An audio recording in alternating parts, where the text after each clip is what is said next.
Bon début de semaine tout le monde, bienvenue dans Toute liberté avec Joey Aubé. Cette semaine avec le docteur Karim El-Ayoubi, on parle des soins involontaires en Colombie-Britannique. Écoutez, qu'est-ce que ça mange en hiver? J'ai ma propre idée dedans. En tout cas, j'ai une image dans la tête, mais je suis pas mal certain que je suis dans le champ, mais c'est pas grave. On en parle avec Karim, un article du Globe and Mail d'environ quelques semaines fait l'état de ça. Écoutez, on plonge dans la curiosité parce que ça pique mon intérêt, donc on se lance ce matin dans Toute liberté.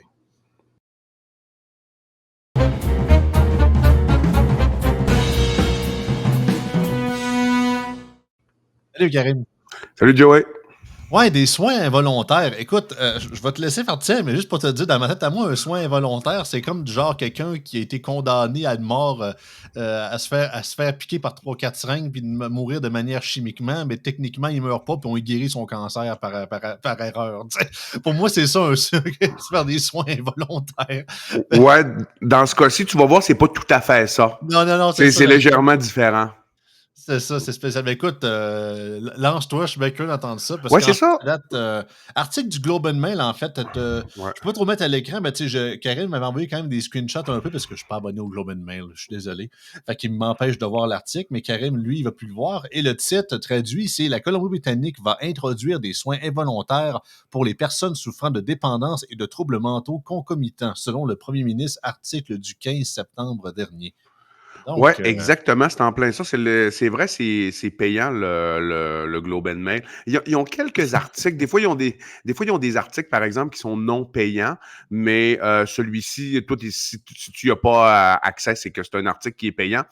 Tu pourrais demander à ton patron, Yann Sénéchal, de te payer ah, ça, un bel ça, abonnement au Globe. C'est un bon journal, le Globe. J'aime bien ça, moi.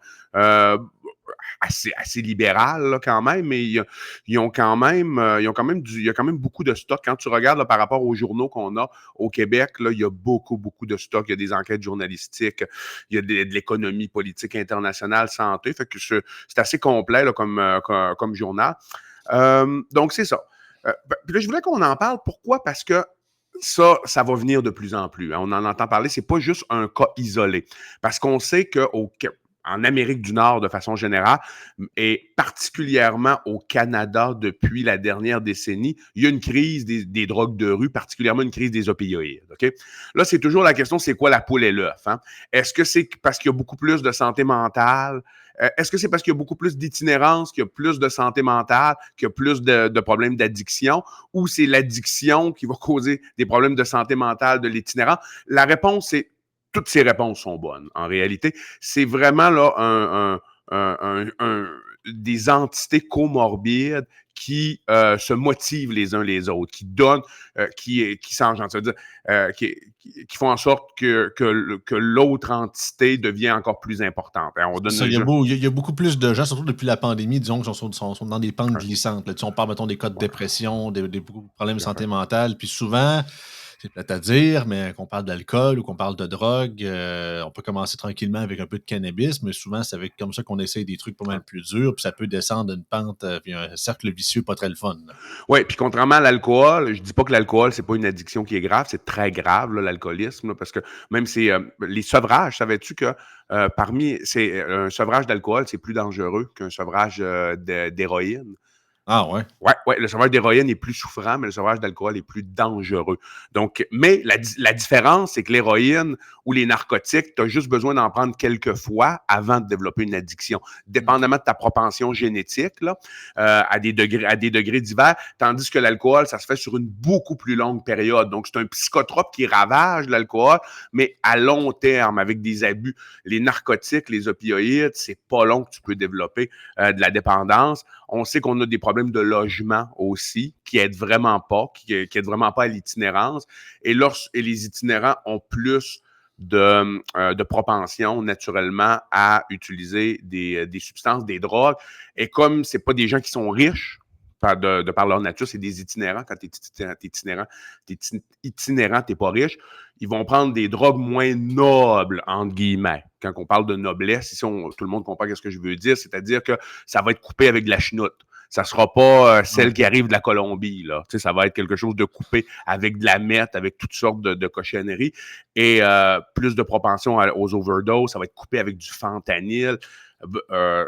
Donc, on est vraiment là. Donc, le portrait, c'est normal que les politiciens veulent faire quelque chose. La population le demande. Les rues sont de plus en plus insécures, de plus en plus insalubres. Donc, les politiciens, ben, c'est sûr qu'ils vont avoir la tentation de faire quelque chose, surtout qu'en année électorale, comme au BC, ils tombent en élection, je crois que c'est en octobre. OK? Et les conservateurs sont hauts dans les sondages. Donc, c'est sûr que les conservateurs auraient des chances de prendre le pouvoir là, au BC, un parti qui est à peu près inexistant dans les sondages avant. Donc, c'est sûr et certain que avec la crise des opioïdes, conservateurs qui prennent de plus en plus qui sont de plus en plus hauts dans les sondages, il faut s'attendre à ce que le gouvernement en place promette des mesures plus conservatrices, entre guillemets, sur les enjeux de drogue de rue. Maintenant, c'est un peu douteux, là, qu'est-ce qu'ils veulent faire ici, du moins de la façon que c'est libellé dans l'article. Puis je vais dire ce qu'ils veulent faire. Ils parlent ici on dit introduction au traitement involontaire. OK, traitement involontaire, c'est quoi? Autrement dit, c'est des traitements forcés. OK, c'est ça qui parle. OK, je comprends, là. Traitement forcé. Donc, forcer quelqu'un à avoir un traitement. Et là, la façon qu'ils disent dans l'article, ils disent, c'est forcer les traitements. C'est pas encore un projet de loi. Donc, je peux pas. C'est sûr que si c'était vraiment un projet de loi écrit, là, on pourrait vraiment le lire ensemble. Mais la façon, c'est comme une promesse électorale, d'une certaine façon. Donc, les traitements involontaires pour les gens qui souffrent de façon concomitante de troubles d'addiction, donc de troubles de dépendance aux substances. Et aux drogues, en l'occurrence, et de troubles de santé mentale et également de lésions cérébrales acquises. Parce qu'on sait que de prendre, par exemple, si tu prends trop d'alcool toute ta vie, tu peux faire ce qu'on appelle une démence de Korsakoff. C'est une forme de démence qui va faire en sorte que tu vas perdre tes fonctions cognitives assez rapidement à un moment donné. Les opioïdes font également des dommages au cerveau. Tu peux avoir des lésions cérébrales acquises avec les substances. Et naturellement, la consommation abusive amène des troubles de santé mentale et l'inverse également. Donc, lorsqu'il y a concomitance de ces trois entités, le gouvernement de la Colombie-Britannique veut, au sein des hôpitaux et créer aussi des centres qu'ils appellent des centres correctionnels, avec plus d'une dizaine de lits par centre correctionnel, c'est-à-dire prendre les gens et les forcer à avoir des traitements. OK, donc c'est ça. Ça, c'est pour le BC. Là, en Alberta, Danielle Smith en a parlé également. Elle dit qu'elle voudrait faire ça à partir de l'automne. Danielle Smith, c'est pas juste une promesse électorale parce que ça fait quand même elle est vraiment au pouvoir et il n'y a pas d'élection bientôt. OK, elle propose la même chose de son côté. Sensiblement la même chose. Parce que je me de te couper, mais à date, vas-y. ce que tu comprends, c'est que c'est le PM en place. Parce que présentement, pour les auditeurs qui comprennent moins, il y a une campagne électorale présentement au provincial au BC, en Colombie-Britannique. Ouais. Et le vote va se faire le 19 octobre prochain. Donc, ça va quand même venir assez vite. Et comme on le sait, puis on en parle souvent dans le podcast avec Frank Pian, ben, les conservateurs qui n'ont pas régné le BC depuis quasiment des années-lumière ont des gros chances. Parce que c'est très serré entre le gouvernement néo-démocrate lors de NPD provincial du BC et les conservateurs. Puis là, ce que je comprends, c'est que c'est le premier ministre en place, donc le premier ministre néo-démocrate, qui a proposé cette idée-là, puis Daniel, qui est quelqu'un de gauche, on s'entend? Oui. C'est Daniel Smith, la première ministre d'Alberta de droite, qui aurait sensiblement la même idée. Exact. Je suis un peu surpris, pour être franc, parce que d'un côté, c'est comme... ça ouvre la porte à plein de trucs, parce qu'autant qu'on veut que ces gens-là soient soignés, autant que je comprends que dans plusieurs cas, ils sont dans un état mental plus vraiment présent, puis que c'est rendu qu'on n'a comme pas le choix de les soigner de force d'un autre côté. Mais le problème, c'est que c'est comme si tu soignes le problème d'une main, mais tu le nourris de l'autre. On a parlé souvent des fameuses piqueries, là, des centres d'injection contrôlés qu'il y a beaucoup ici, mais également aussi à Toronto, à différents endroits, même à Montréal, que c'est un gros problème. Fait que si vous voulez proposer une telle politique pour soigner ces gens-là, fine. Mais si vous continuez à les inciter à vouloir se piquer dans des piqueries dans le coin de Vancouver ou ailleurs au BC, ben, c'est comme un programme qui finira jamais parce que vous continuez à alimenter à hausse. Là, à un moment donné, elle va continuer à cracher tant qu'aussi longtemps que vous l'alimentez. Là, Ouais, vers la fin de la chronique, je vais y revenir au centre d'injection OK. supervisé. J'ai justement eu une rencontre avec des gens là, de regroupement des travailleurs communautaires il n'y a pas longtemps avec Eric. On a justement eu une rencontre il n'y a pas longtemps avec ces gens-là pour voir OK. un peu c'est quoi leur réalité. Là, parce que avant de sortir sur la place publique puis d'avoir vraiment des positions, on veut voir un peu la réalité des deux côtés, mais je vais y revenir. Donc, oui, exactement. Donc, c'est le premier ministre néo-démocrate du BC qui veut introduire ça. Mais ce qu'il faut savoir, c'est comme tu as dit tout à l'heure, les conservateurs sont très hauts dans les sondages, sont au coude à coude dans ce moment. Et ça fait à peu près, ça fait un petit peu plus qu'un an que les conservateurs en parlent sur la place publique et critiquent le gouvernement néo-démocrate d'être trop libéral par rapport à la consommation des drogues de rue en Colombie-Britannique. D'être comme un peu de mèche avec Trudeau par rapport à ça. C'est l'accusation qu'ils font au gouvernement. Et là, le gouvernement, ben, il voit il est de moins en moins haut dans les sondages, il risque de perdre. Donc là, il change son fusil d'épaule puis il décide d'avoir une attitude plus coercitive. Maintenant, la question à se poser, puis on va y revenir, c'est est-ce que c'est efficace? C'est ça qu'il faut se poser comme question. Ouais, c'est Mais ça. juste avant, Pierre Poilievre a été interrogé sur le sujet. On voit que ça ne tente pas de parler de ça. Il veut plus parler de axe de taxe parce que ça va bien avec axe de taxe. Là. Équilibrer le budget, arrêter les crimes, construire les logements. C'est Mais ça. c'est C'est ça, c'est un terrain un peu glissant, ça va trop bien, ses affaires, il veut pas trop embarquer là-dedans. Mais ce qu'il a dit, c'est quand. Mais au moins, sa réponse, elle est intelligente, puis elle fait du sens. C'est qu'il dit qu'il veut attendre de voir il veut attendre de voir plus d'évidence de l'efficacité de ces mesures-là avant de prendre position. Ce qui est correct. Là. Parce que, tu sais, la question à se poser, il faut toujours, lorsque tu légifères, il ne faut pas que tu le fasses émotionnellement. Il faut que tu le fasses avec ta raison, avec ta tête, et que tu te poses la question, pas est-ce que la mesure, elle est conservatrice ou elle est plutôt libérale ou illibérale ou est-ce qu'elle fonctionne? OK? Il faut vraiment se poser la question, est-ce qu'elle fonctionne? Puis est-ce que ça va améliorer le bien-être tout en respectant la dignité des gens? C'est un peu ça, là. C'est un petit peu ça. Bon, maintenant, lorsqu'on regarde ça, on va regarder l'aspect légal, OK, pour voir ça fait-tu du sens, et l'aspect médical de la chose. Commençons par l'aspect légal. Quand on regarde au BC, c'est à peu près comme au Québec. Les lois pour forcer les gens à avoir ce qu'on appelle des ordonnances de traitement, j'ai sorti les critères du Québec, puis quand on regarde ceux du BC, de l'Alberta, de l'Ontario, c'est très, très, très similaire parce que pourquoi? Ben, il y a la charte, il y a la charte des droits et libertés canadiennes. Il faut que ça mais respecte. c'est ça l'affaire, parce qu'autant d'un côté, je me dis, OK, on comprend que ces gens-là, ils sont dans un trou noir au niveau de leur vie par rapport à ce qu'ils font, mais d'un autre côté, est-ce qu'on peut, tu sais, on parle souvent du cas ben, on en a parlé tellement durant la pandémie, là, tu sais, le choix, la décision éclairée de prendre un traitement médical ou quoi que ce soit, ou de se faire soigner ou prendre on parle bien sûr, on parle pas sûr de vaccin ou quoi que ce soit, mais en général, n'importe quel traitement médical, tu peux littéralement, même si c'est pour te sauver la vie, tu peux signer un papier pour te dire Mhm. que je veux pas le prendre, ce Ouais. traitement-là, et en toute conscience de cause et quoi que ce soit, s'il y avait des histoires. Ça m'est Euh, arrivé l'an dernier, il y a quand même pas si longtemps, l'an dernier, un patient qui faisait un infarctus du myocarde, en langage populaire, crise cardiaque. mhm. Tu le voyais, la troponine est élevée dans le sang, douleur dans la poitrine. Le patient est reparti dormir à la maison, puis il est revenu à l'hôpital le lendemain. Naturellement, j'ai fait signer un refus de traitement. C'est hautement déraisonnable parce qu'il peut, tu sais, je veux dire, il n'est pas sous surveillance médicale du tout, il fait un infarctus, mais il est apte à consentir, donc il a le droit de retourner chez lui, tu lui fais signer un refus de traitement. Donc, on est dans une société qui est très libérale par rapport à ça. Et pour avoir une ordonnance de traitement, là, les critères au Québec, puis j'en parle, même si c'est au BC, j'en parle parce qu'au Québec, la question va se poser. La crise des drogues de rue, la crise des opioïdes, c'est arrivé ici au Québec. Donc, la question va se poser ici. Lorsqu'on regarde c'est une ordonnance de traitement, c'est pas un médecin qui décide ça, c'est la cour, c'est un juge. OK? Les médecins, on peut traiter les gens de force, entre guillemets, pour des situations exceptionnelles si le patient est inapte à consentir puis il va mourir de façon imminente.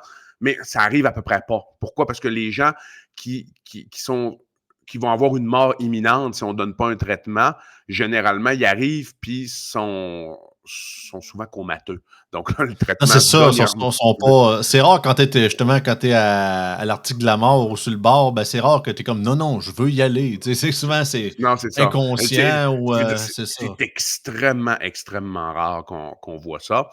Et les seuls moments qu'on le fait, par exemple, avant d'avoir l'ordonnance d'un juge, c'est que, par exemple, un patient qui arrive en psychose à l'hôpital, il se met à frapper partout, il pogne une infirmière au cou. Ben là, c'est sûr qu'on va lui donner une injection pour le calmer. Tu sais, Oh, ouais, c'est sûr. Là. parce que là, à un moment donné, ça devient dangereux. Mais sinon, pour forcer quelqu'un à avoir un traitement, ça prend une ordonnance de la cour. Les critères, il faut que tu convainques le juge. Moi, je suis déjà allé une fois au tribunal pour une OK. ordonnance. Puis je peux dire, là, puis j'ai des collègues qui sont allés aussi, les psychiatres, ils vont quand même assez souvent. Et c'est là qu'on voit qu'à l'échelle planétaire, on vit vraiment dans une société libérale. C'est difficile de convaincre un juge d'avoir une ordonnance de traitement ou une ordonnance d'hébergement. Il faut vraiment que tu fasses la démonstration, que tu fasses la démonstration que le patient, non, il est vraiment pas apte et que ton traitement est absolument nécessaire. Parce que les juges ont une tendance au Canada, de façon générale, à être plus du côté des libertés que du côté de la sécurité. Ça, donc, on est vraiment une société libérale. Là, il y a des gens qui vont dire à la pandémie, tout ça.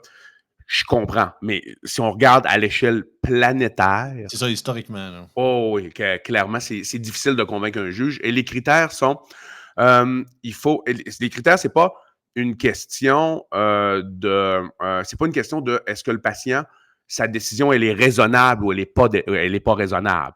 C'est pas est-ce qu'elle est bonne ou est-ce qu'elle est pas bonne. C'est est-il apte à prendre sa décision ou inapte. Donc, premier critère, il faut démontrer au juge la gravité de la maladie. OK? Il faut montrer que ce soit une maladie qui est suffisamment grave qui va avoir soit des lésions, risque de lésions permanentes ou risque de décès si on donne pas le traitement. Ça, c'est important. Tu peux pas avoir une ordonnance de traitement parce que tu penses que quelqu'un fait une pharyngite puis il serait mieux d'avoir de la pénicilline. Ça marchera pas. C'est pas considéré comme assez grave pour brimer la liberté Ou de quelqu'un. les enfants n'ont pas pris leur vitamine pierre à feu un matin. Non, c'est ça. Après ça, il faut montrer l'inaptitude du patient à consentir. Une inaptitude, ça ne veut pas dire il n'est pas vite. Hein? Tu peux être déficient intellectuel et léger et être apte à consentir. Tu peux souffrir de schizophrénie paranoïde et si tu es médicamenté, tout ça, tu peux être apte à consentir. Pour être inapte à consentir, c'est-à-dire il ne faut pas que tu comprennes la gravité de ta maladie et l'importance du traitement. C'est-à-dire, mon patient qui voulait aller coucher chez eux, c'est parce qu'il était à l'urgence, il trouvait qu'il y avait des bip-bip partout, il n'aimait pas ça, il n'était pas capable de dormir. Mais il comprenait très bien que s'il s'endort, ça peut arriver qu'il ne se relève plus. Il le comprenait. S'il Ah m'avait ouais. dit, je ne l'aurais pas laissé partir s'il m'avait dit non, un infarctus, c'est pas grave, ça se traite, ça se traite avec des herbes. Là, j'aurais dit, oh, là, je veux dire, il n'est pas capable de comprendre la nature d'une maladie.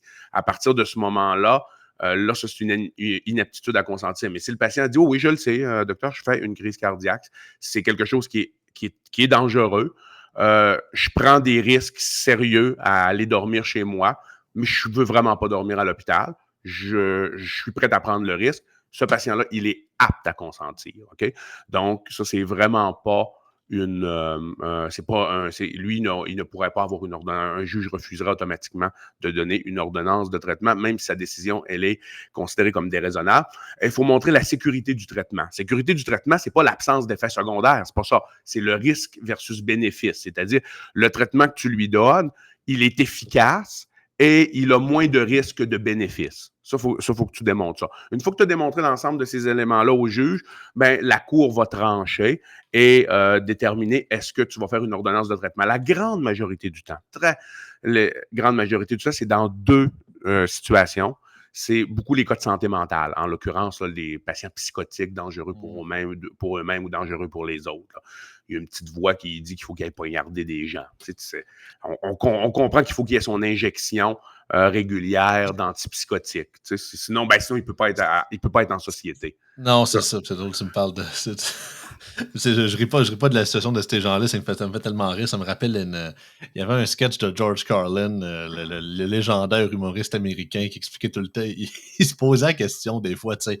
Il dit, c'est spécial à quel point il dit les personnes qui souffrent de schizophrénie ou qui ont des gros problèmes mentaux, il dit quand ils entendent des voix, il dit toujours la même affaire. Il dit d'aller tuer telle personne. Il dit jamais c'est arrivé dans l'histoire que la voix disait, mettons, là, je dis littéralement ce que George Carlin a dit. Il dit, va chier dans le bar à salade au Wendy's. Là, OK, OK, ouais. dans le sens que, tu sais, c'est tout le temps de quoi bien spécifique. C'est jamais une affaire aussi stupide, un peu comme un genre de jackass comme ça. Mais Ben, pour ouais, venir au sujet, écoute, je trouve ça spécial, même ça me surprend qu'une première ministre comme Danielle Smith embarquerait dans ce type de politique-là, sachant qu'une politicienne plus de droite, plus en faveur des libertés ouais. individuelles. On comprend qu'il y a un côté law and order derrière, puis tu sais, c'était vraiment un fléau de plus en plus grave. Elle veut pas que l'Alberta se transforme en Colombie-Britannique sur cet aspect-là, ça je peux comprendre. Mais en même temps aussi, y a-t-il pas un risque, sachant que, OK, comme on dit souvent, est-ce que le remède va finir par tuer le patient ou de le soigner finalement? Dans le sens que, OK, là, on décide de faire ça, parfait. On comprend que ces gens-là sont pas, tu sais, ils sont égarés, tels des brebis. Il faut les soigner contre leur gré parce qu'on sait ce qui est mieux pour eux. Vous voyez où je veux en venir, là.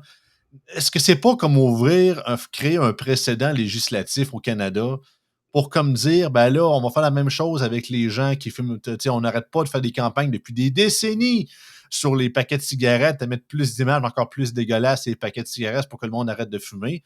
Ben là, si on est rendu que là, il va falloir que, à cause que vous prenez trop, ben ça. Pour venir à mon point, c'est que ça ressemble pas mal un peu. Ben, peut-être pas à 100%, mais même si c'est pas arrivé, on s'en rappelle ce que Legault avait proposé durant la pandémie, là, tu sais, une taxe supplémentaire aux Ouais, non-vaccinés parce ouais. que Ce qui faisait pas de il sens. impose un poids supplémentaire au système de santé québécois à cause qu'eux-mêmes se mettent dans la marde en se faisant pas shooter. Ben, c'est un peu dans la même logique qu'on y pense un peu. Autant qu'on parle pas ici de système de santé, malgré qu'il y a ça aussi là-dedans, mais en même temps, on essaie de vouloir sauver ces gens-là, mais la ligne est mince entre, justement, là, tu sais, entre l'empathie puis le côté un peu plus autoritariste, qu'on sait mieux ce qui est bon pour toi, puis fuck ta liberté, là, finalement. Là. Absolument. J'ai constaté ça dans, même chez les politiciens, quand même libertariens, entre guillemets, il y a ce côté law and order quand même assez prononcé. Et sur l'aspect de la sécurité publique, être plus du côté de la sécurité que de la liberté. Ça, pour d'autres enjeux, donc j'ai plusieurs politiciens libertariens, même aux États-Unis, par exemple. Là, quand tu regardes certains sénateurs plus libertariens, ils vont avoir tendance à être assez law and order également. Ce qui est pas mauvais, des fois, ça n'en prend du law and order, mais il faut que tu regardes l'efficacité de la mesure. Et moi, je pense que ça, c'est ici, on est plus dans du signalement de vertu que dans de l'efficacité. Puis je vais expliquer pourquoi. Et les politiciens le savent, parce qu'avant de légiférer sur des choses comme ça, j'imagine qu'ils se renseignent à des gens qui s'y connaissent quand même un peu en toxicomanie et dans le milieu de la santé mentale. Et surtout, pourquoi, puis je reviens à ce que tu disais, moi je pense qu'il y a le potentiel d'une pente glissante ici. C'est ça, là. Pourquoi? Parce que ça existe déjà. Il y a déjà, comme j'avais expliqué, là, les critères pour obliger quelqu'un à se faire traiter, une ordonnance de traitement, ça existe déjà.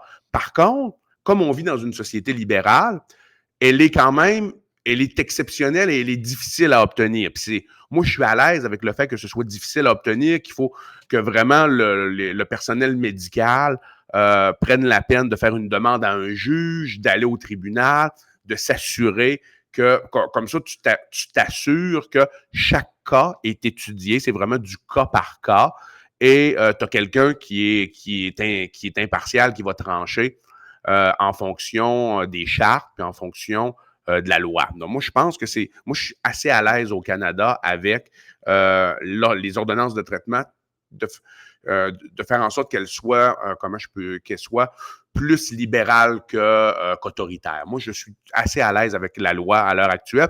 Ce qu'on comprend, c'est que le premier ministre du BC et également la première ministre de l'Alberta veulent renforcer cette loi-là et potentiellement faire en sorte que ça se fasse un petit peu automatiquement et que tu ne sois plus obligé de passer par un juge. Là, parce que sinon, ça existe déjà. Si tu passes par un juge, tu peux la demander. Donc là, Moi, je trouve que c'est un peu douteux parce que si elle est là, le potentiel, il est là le potentiel de pente glissante, c'est-à-dire si tu n'es pas obligé de passer devant un juge, si dans la loi, ben là, c'est qui va décider? Ça va être le médecin ou ça va être les policiers ou ça va être un fonctionnaire? Ça va être qui va Ben, c'est trancher ça. dans tout ça? Surtout qu'on n'arrête pas de parler. J'en ai parlé souvent avec Jonathan dans la dernière saison, à quel point les délais dans notre système de justice canadien sont énormes. On a déjà des listes d'attente pour pour des centaines de causes et de procès et de name it et de litiges. Si on crée une politique comme ça pour rajouter une autre couche avec des éternelles demandes de juges pour des soins, pour des traitements, pour ce qui est pour soigner ces gens-là, écoutez, parce que encore là, c'est éteindre le feu sans jamais arrêter les pyromanes, j'ai l'impression. Parce que là, au lieu justement d'avoir une politique à nos frontières ou de davantage de fournir dans des ressources, des escouades un peu comme le DEA aux États-Unis, là, les escouades, mettons, policières ou de forces de l'ordre spécialisées dans le trafic contre le trafic de drogue ou quoi que ce soit,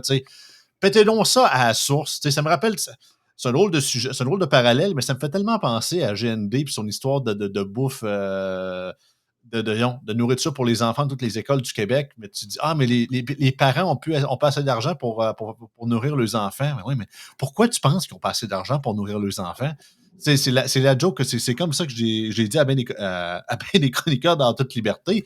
Sa solution, c'est que c'est ça, il y a un trou dans le coque du bateau, l'eau rentre, qu'est-ce que tu fais? Ben, il faut patcher le trou. Non, non, non, on va investir collectivement d'une pompe pour qu'il n'y ait plus d'eau. C'est vrai, mais le problème, l'eau rentre pareil. Ah, c'est pas grave, on va le régler à l'intérieur. C'est pas grave que ça si ça rentre. Ouais, mais c'est pas le même ça marche. Là. C'est prendre le problème à l'envers. Comme on dit, c'est de guérir au lieu de prévenir rendu là. Puis autant que je comprends la bonne idée derrière ou le côté plus altruiste de vouloir soigner ces gens-là qui sont clairement en déchéance personnelle puis remettre ça en question. Autant peut dire c'est le choix de s'ils veulent être comme ça, mais d'un autre côté, si on veut soigner les bonnes parties d'entre eux, c'est ça. C'est du capital humain qu'on perd de certains côtés aussi, puis on veut soigner. On a un côté empathique qui fait que ces gens-là méritent une seconde chance. Autant on est peut-être plus croyants, mais je pense qu'on croit tous encore au concept de la rédemption, Ouais, même si c'est de manière plus séculaire. Là. mais le problème ici, c'est puis là, on en arrive aux aspects médicaux, c'est-à-dire, est-ce que c'est efficace ou non traiter une addiction de force? C'est-à-dire, premièrement, tu n'as pas de traitement pour traiter la dépendance. C'est pas comme si tu donnes une injection ou une pilule où et la personne, je veux dire, elle n'a plus de dépendance. Ça fonctionne Non, pas c'est comme ça. ça. Tu peux donner des médicaments pour les symptômes de sevrage. Ça, oui, ça, tu peux faire ça. Mais pour traiter la dépendance, oui, tu as une dépendance physique. OK? Puis tu as une dépendance psychologique aussi. Puis où ça se passe, c'est beaucoup ce qu'on appelle le circuit neuronal de la récompense. OK? C'est une petite région où il y a un circuit où le neurotransmetteur principal, c'est la dopamine. C'est vraiment au sein du système limbique, le système émotionnel. Et lorsque tu prends une substance, que la substance te donne du plaisir, tu renforces ce système-là. Et c'est comme si à chaque fois, tu donnes une récompense à ton système, tu augmentes ta cinétique de dopamine et ton cerveau en redemande constamment. C'est ce cycle-là qui est difficile à briser dans les dépendances. Et c'est la même chose, la dépendance au jeu également. C'est la même chose, c'est la même chose aussi, la dépendance au game, les gamers, tout ça. C'est quand tu vas jouer ta game, tu es comme récompensé, puis là, ta dopamine, puis t'en demandes d'autres. Les grands champions, c'est comme ça. Sont plus capables d'arrêter de gagner. Ils veulent gagner sans arrêt. C'est leur circuit neuronal de la récompense. Quand c'est pour faire du sport, puis te récompenser en faisant du sport, la plupart du temps, c'est sain. Quand c'est de l'héroïne ou des opioïdes, de la cocaïne, c'est pas là c'est pas sain. Mais ce qui arrive, c'est que exactement, donc là même tu veux traiter ça, mais tu n'as pas de traitement efficace pour le traiter. Et la personne, elle demeure encore avec sa dépendance. Donc, quand elle va sortir, c'est ça que la littérature scientifique nous dit, la première chose qu'elle va faire, elle va aller se re-shooter encore. Donc là, c'est ça. Donc là, tu vas comme les enfermer temporairement, mais elles vont finir que par retourner dans la rue quand même, se droguer. Donc, il y a pas... C'est l'efficacité Donc, tu vas faire une mesure. Si tu fais une mesure, puis ta mesure, elle est démontrée non efficace, ben, tu perds ton temps. Ou tu perds pas ton temps parce que c'est électoral, tu es dans du signalement de vertu. Après ça, là où tu as des évidences que ce type de mesure-là augmenterait le nombre d'overdoses mortelles. Parce que lorsque le patient, il entre, tu le séquestres, donc il n'a pas le droit de consommer. Tu peux lui donner des médicaments pour ses symptômes de sevrage. Et lorsque tu le fais ressortir, ça fait un bout de temps qu'il n'a pas consommé, il va Il prend reprendre des la deux même shots. dose, mais son foie est plus habitué à métaboliser cette dose-là, il va faire une overdose. Donc C'est ça. donc ça, tu peux augmenter le risque d'overdose. Après ça, ce que ça a démontré aussi, c'est faire en sorte que les patients demandent moins d'aide. Parce qu'ils ne veulent pas dire qu'ils consomment. Parce qu'ils ont peur d'être emprisonnés. Tu comprends? Donc là, Ouais. tu fais comme diminuer la confiance de ces patients-là dans le système. Ils n'iront pas dire à leur médecin qu'ils consomment. Ils vont demander moins d'aide parce qu'ils sont. Ils ont peur de ce qui peut leur arriver. Ils ont peur d'être privés de leur liberté. Tu comprends? Donc, c'est vraiment pas clair que cette mesure-là, elle ne ferait pas pire que bien. C'est souvent Et ça. C'est ça qui est plate. C'est on est tellement avec des classes politiques, surtout, regarde, autant que la droite a aussi des idées stupides. Là, mon but, c'est pas de dire que tout se passe à gauche, mais disons, dans l'ère qu'on vit présentement, la majorité des idées de signalement de vertu ou que, at face value, ça a l'air extraordinaire, on va l'appliquer sans jamais penser justement à toutes les. Comme tu l'as dit, les effets médicaux, les effets au niveau de la justice, au niveau philosophique, au niveau des précédents que ça peut créer. C'est plus touché qu'on pense, là. Puis j'ai l'impression que, justement, c'est un peu comme, on le voyait dans le film, si tu l'as écouté, on parlait beaucoup quand J.D. Vance avait été annoncé comme vice-président de Donald Trump. Moi, puis de Frank, puis Yann, beaucoup de monde ont écouté le film qui était fait sur sa vie, puis sa mère, moi, je ne l'ai pas écouté.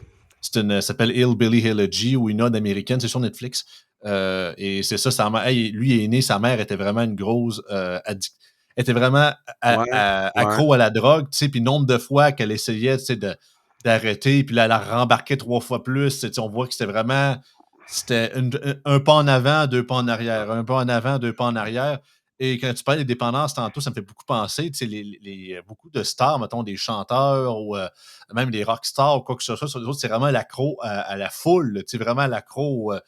C'est pour ça que bien souvent, beaucoup embarquent justement dans les substances illicites ou quoi que ce soit, pas juste parce qu'ils ont le cash pour le faire, mais c'est aussi parce qu'ils sont tellement addicts à la scène et à l'effet de justement être le centre d'attention qu'ils se retrouvent avec juste 5 personnes autour d'une table, ils filent pas bien. Ça leur prend quasiment une foule de 20 000 personnes en avant des autres quasiment tout le temps. Là, ils développent comme une sorte de dépendance spéciale pour ça. Mm. C'est pas le cas de tous les gens dans le milieu de la musique, là, mais plusieurs, ça leur arrive. Fait encore là, c'est un sujet touché parce que là, on est comme pogné avec un problème qu'il va falloir s'occuper à un moment donné. Par contre, vouloir régler ça de force, c'est pas tous les problèmes, autant qu'on applaudit des places, mais c'était assez très drastique, comme au El Salvador, avec Nayib Bukele, qui a quasiment enfermé tout le monde, tous les narcos, puis tout le monde suspicieux de le deuxième cousin du vendeur de drogue. Pas grave, on l'embarque.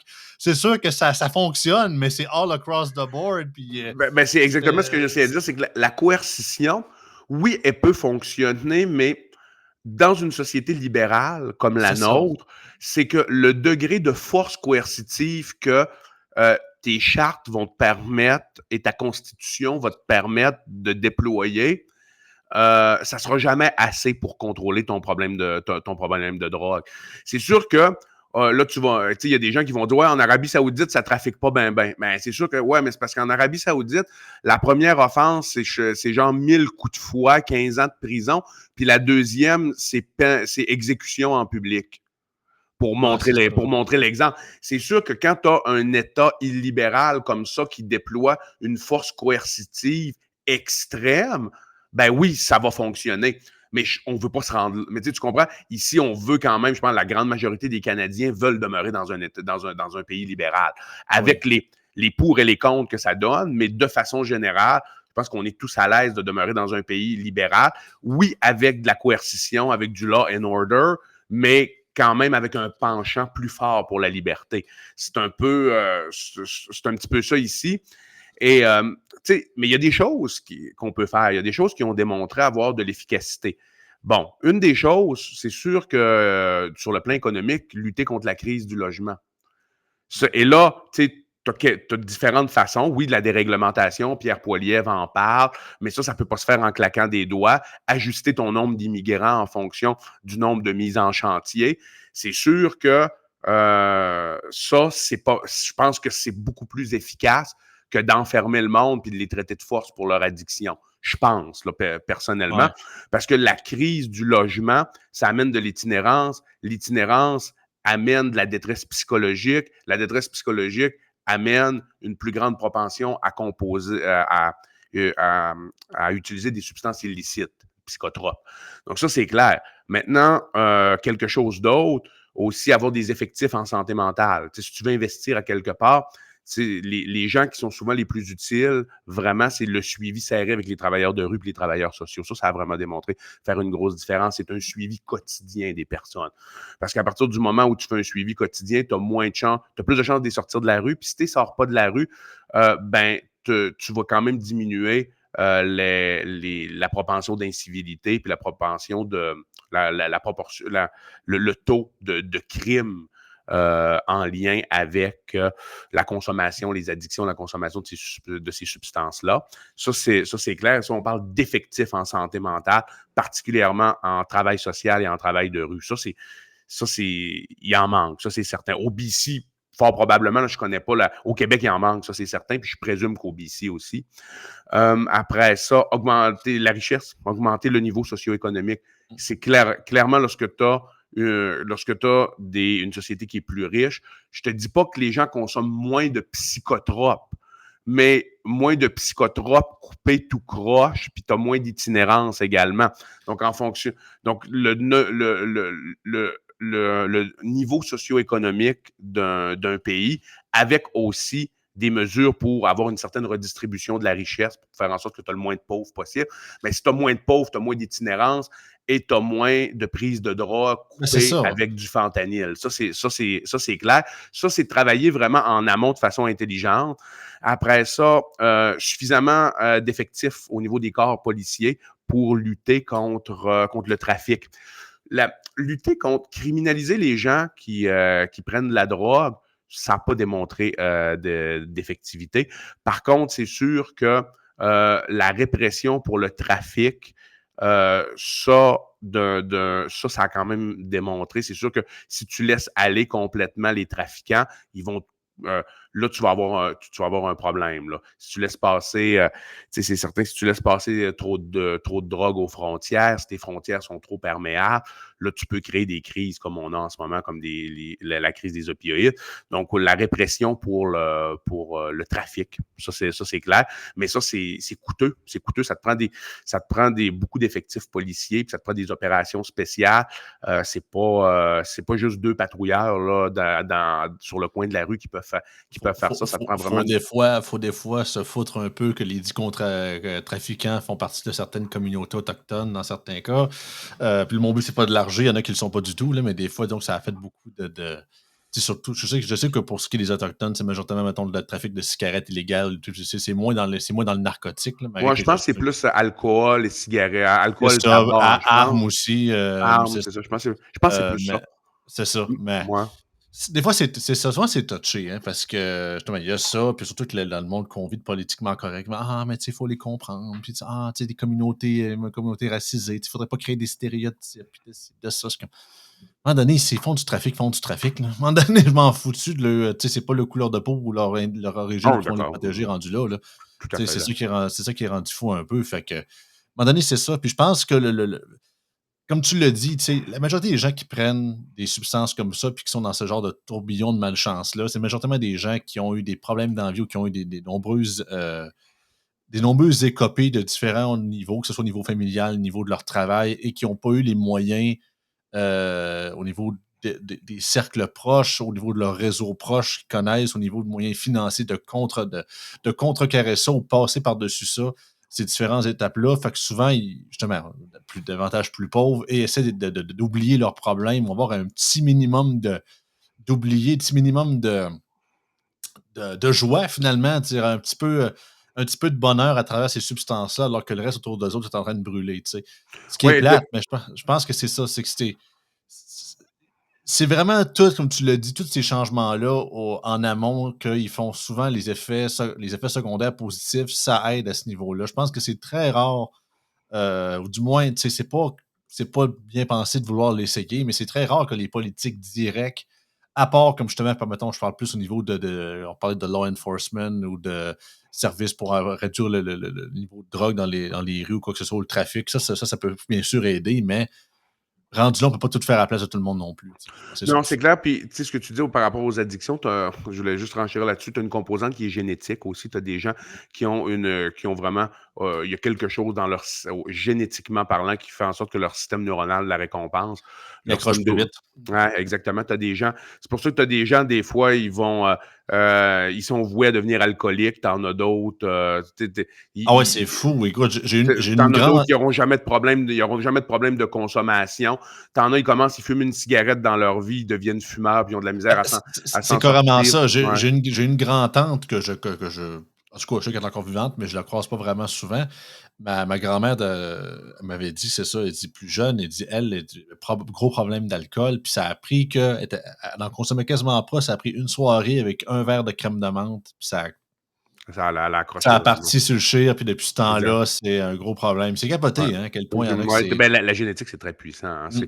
On a beau dire ce qu'on veut. Les premières études sur les jumeaux homozygotes et hétérozygotes des Danois dans les années 60, 70 nous ont montré vraiment que la génétique, dans tout ce qui est troubles de santé mentale, dans ce qui est les patterns de vie. Je le répète rapidement, là, c'est quoi? C'est très intéressant pour les auditeurs qui sont intéressés à regarder. C'est des études, ils prennent jumeaux monozygotes, ça veut dire des jumeaux identiques, OK? Ça veut dire qu'ils ont exactement le même bagage génétique. Tu prends leur code génétique, c'est le même. Donc, génétiquement, l'un est une copie de C'est ça, l'autre, OK? copier-coller. Les jumeaux hétérozygotes, c'est des jumeaux non identiques. Donc, autrement dit, c'est des frères et des sœurs. C'est aussi simple que ça, ils n'ont pas le même bagage génétique. Euh, les Danois, qu'est-ce qu'ils ont fait? Ils ont pris des jumeaux homozygotes qui ont été séparés à la naissance pour X, Y raison, qui ne se sont jamais connus, et des jumeaux hétérozygotes. Après ça, ils ont pris des mesures, OK? Ils ont regardé taux de criminalité, taux d'incarcération, problèmes conjugaux, problèmes de dépendance, etc. Les jumeaux homozygotes, il y avait une corrélation très près. Si je me souviens, là, c'était dans les 70% qui avaient à peu près le même pattern de vie. Dans les jumeaux, ça c'est dans les jumeaux homozygotes, donc jumeaux identiques. Dans les jumeaux hétérozygotes, il n'y avait à peu près pas de corrélation. Ça veut dire que la façon, autrement dit, des frères et sœurs qui n'ont pas le même bagage génétique, OK? Ça va dépendre de quelle façon tes élèves, OK? Grosso modo. Et ils vont avoir, s'ils ont été élevés dans un environnement X, l'autre dans un environnement Y, ils vont avoir des patterns de vie complètement différents. Les jumeaux identiques, OK, avec le même bagage génétique, ça corrèle de mémoire, c'était dans les 70% à peu près le même pattern de vie. C'est-à-dire, s'il y en a un qui est allé en prison, l'autre est allé en prison aussi. Problème de... Parce que souvent, c'est des troubles de personnalité, les multirécidivistes de crimes qui vont beaucoup en prison, surtout pour les crimes violents, c'est souvent des troubles de personnalité antisociaux. Donc, il y a vraiment une grosse composante génétique, là. Des jumeaux qui ont une éducation complètement différente d'un côté et de l'autre ont à peu près le même pattern de vie en termes niveau d'alcoolisme, Mais c'est crime, etc. capoté parce que, tu sais, Ouais. ça montre à quel point autant que l'éducation va faire une partie de la job, mais c'est quasiment Ouais. comme un code préécrit un peu. Ouais. Ça me fait penser qu'il y avait un film qu'on quote souvent là, parce qu'on parle du projet de loi C-63, là, tu sais, connaître les crimes avant qu'ils. En tout cas, les auditeurs vont le savoir plus que moi. Le film des années 90, début 2000, là, en gros, c'est que dans le film, il était capable de prédire. Je pense que je ne sais pas s'il via la génétique ou quoi que ce soit. Il était capable de prédire ce que les crimes que les gens allaient faire avant qu'ils le fassent. Fait que souvent, c'est comme il arrêtait les gens avant de faire le crime. C'est comme, what, tu sais? C'était assez fou. Ah oui, Mais mais c'est un film, mais c'est pas un film avec Tom Cruise, ça? je pense que oui. Ouais, c'est un film, je me rappelle plus comment ça s'appelle, mais oui, Ouais, ouais. c'est un film avec Tom Cruise. Tom Cruise, il joue Mais le rôle ça, d'un policier là-dedans, puis c'est lui, il ça. arrête le monde avant qu'ils font des crimes. Mais là, c'est lui qui se fait arrêter avant qu'il fasse son crime, mais finalement, c'est un complot. Ouais, je C'est me ça. rappelle. Mais ça montre C'est un un bon peu film, qu'est-ce la qu'on film, va ça. est-ce qu'on va avoir un jour, tu sais, autant qu'on parle, on est un peu futuriste, mais est-ce qu'il y aura un jour où c'est que là, on va comme faire des tests, en tout cas, quand on aura la technologie, on va faire des tests à des bambins nouveau-nés pour savoir, OK, lui, il y a tel pourcentage de chances d'être plus, tu sais, consommer de la drogue et quoi que ce soit. Fait que, tu sais, moyen peut-être de mieux l'encadrer, autant tu peux dire que ça change pas, ça change pas nécessairement grand-chose. Ben, Mais, tu si sais, tu as des corrélations à 70%, ça veut dire l'environnement fait quand même une différence. C'est-à-dire que tu en as quand même autour de 30% qui ont des patterns de vie différents. Donc, c'est ça. c'est de l'épigénétique, c'est-à-dire, le terme épigénétique signifie interaction entre le gène et l'environnement. C'est-à-dire l'environnement peut quand même modifier le comportement, a une proportion, a une part de modification du comportement, mais on se rend compte dans plusieurs types de comportements dans la vie, la génétique est plus forte que l'environnement, dans certains types, là, comme par exemple le trouble de personnalité antisociale, parce que c'est en lien beaucoup avec le caractère. Tu sais, quelqu'un qui est extrêmement impulsif de nature a beaucoup plus de chances de se ramasser en prison parce que lui, s'il se fait regarder de travers, ben il sort une barre de fer puis il donne un coup, il n'est pas capable de se contrôler. Tu comprends? Non, Au c'est ça. lieu, un être humain normal, qu'est-ce qu'il va faire? Il va se détourner puis il va partir puis il va laisser l'individu le dévisager. Ou à la limite, il va maugréer un peu, mais il n'en viendra pas au point aussi rapidement. Donc, c'est ça. Ah, puis, dernier point, tu avais parlé tout à l'heure des sites d'injection supervisés. Ce qui arrive avec les sites d'injection supervisés, dans la littérature, on voit que clairement, ça diminue le nombre d'overdoses. OK? Le problème, c'est que lorsque tu as des sites d'injection supervisés, ce qu'on voit, c'est que s'ils ne sont pas ouverts 24 heures sur 24, puis s'il n'y a pas de sécurité, puis s'il n'y a pas suffisamment de personnel, tu te ramasses avec des gens qui vont consommer, disons, de 8 à 4 là-bas, OK? Et après ça, comme c'est pas ouvert, ils vont s'en aller consommer dans la rue autour et ça va augmenter le niveau d'incivilité dans le voisinage. Ça fait en sorte que ça pourrit la qualité de vie des gens.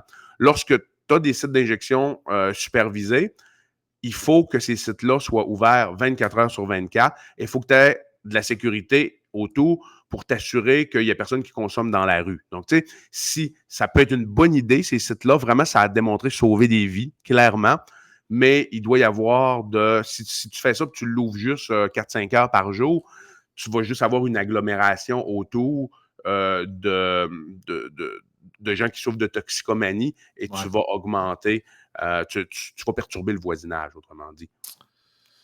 Écoute, ça montre à quel point que vous le voyez un peu à quel point une simple idée de politique a tellement de plus de ramifications que vous pouvez penser Ouais. sur plein d'enjeux et que autant on se dit: «Bah, on va mettre un plaster là-dessus, puis gars, ça va se régler tout seul». Mais non, c'est que c'est un peu comme, c'est ça, donner un petit coup, mettre une petite roche dans l'eau, tu vois les petites vagues qui vont plus loin, puis ça affecte beaucoup plus qu'on pense, j'ai l'impression. Alors, faire Fait une que bonne politique publique, c'est compliqué. Si tu veux juste en faire une par signalement de vertu pour aller chercher des votes, c'est facile. Tu sais, on peut en pondre une sur le coin d'une table. c'est Mais ça. si tu veux vraiment faire une bonne politique publique, ça prend beaucoup de recherche, beaucoup de temps.